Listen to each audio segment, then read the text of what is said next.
Top 3 reason kung bakit 97% ng mga negosyante, especially sa mga MLM or nasa network marketing, ay nag-fail.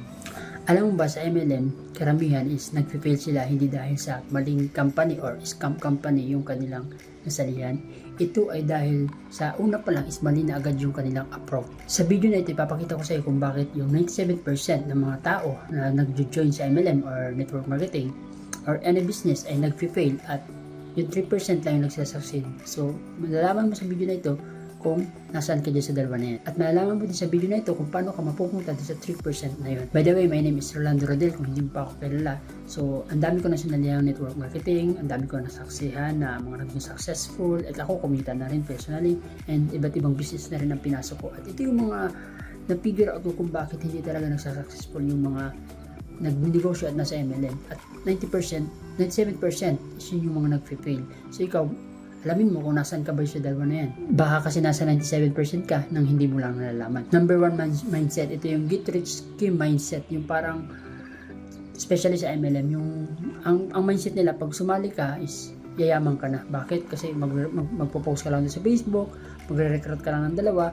Ang mindset mo is hindi na ikaw magtatrabaho, yung i-recruit mo. Mag-invite ka lang daw, kita ka na. So, ganun yung nagiging mindset na nasa network marketing ng mga baguhan. Kaya pagkalipas ng ilang buwan, sabihin nila hindi effective, pero ang totoo, mali lang talaga yung kanilang ginawa. Pangalawa, wala silang numbers. So, kumbaga, hula-hula lang. Yung sasabihin, tatanungin mo kung ilan yung na-follow up niya, ilan yung na presentahan niya, sasabihin na madami. Pero kung tatanungin mo kung ilan, wala namang exact number na maibigay. So, naghuhula-hula lang. Walang numbers. Yung 97% ng mga nag-fail is feelings ang basihan. Samantalang yung 3% is numbers kasi numbers don't lie. Business kasi to, hindi to hula-hula. Kasi kung wala kang number, hindi mo madadiagnose kung ano yung dapat mong i-troubleshoot o ayusin. Kaya dapat number is napakahalaga. Pangatlo, wala silang malinaw na system. Kumbaga, bahala na si Batman. Hula-hula lang talaga. Walang ina-allocate na time.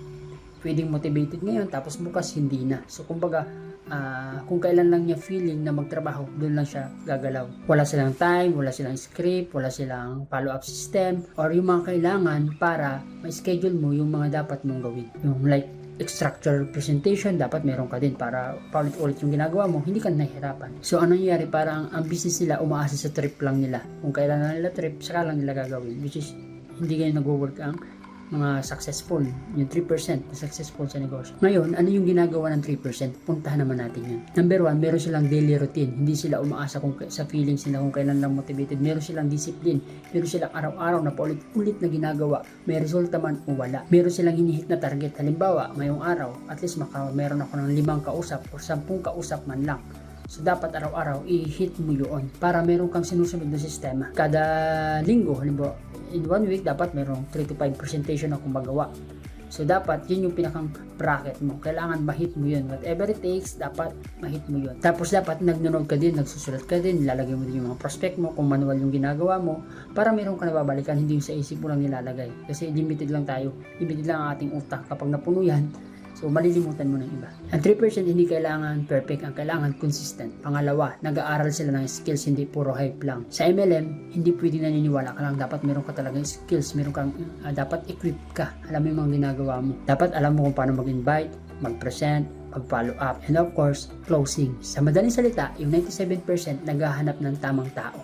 Yung 3%, sila mismo yung nagiging tamang tao. Pangatlo, pinapaligiran yung sarili ng mga successful ng mga katulad nila. Same mindset. Kumbaga, mga successful people din yung nasa paligid nila. Kasi, kung ano yung nakakasama mo, yun yung magiging ikaw. Kung halimbawa, ikaw, ang sinasamahan mo lagi is mga mag-iinom. Kung 4 na mag-iinom ang kasama mo, ikaw yung ika-5. Kung 4 na tamad yung kasama mo, ikaw yung ika-5.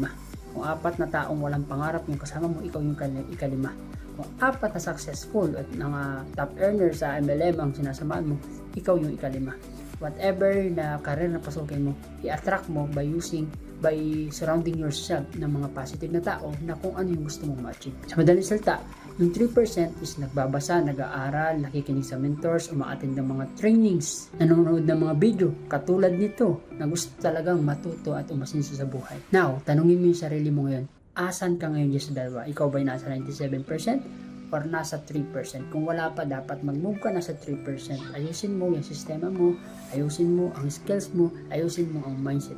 Yun lang and bye-bye.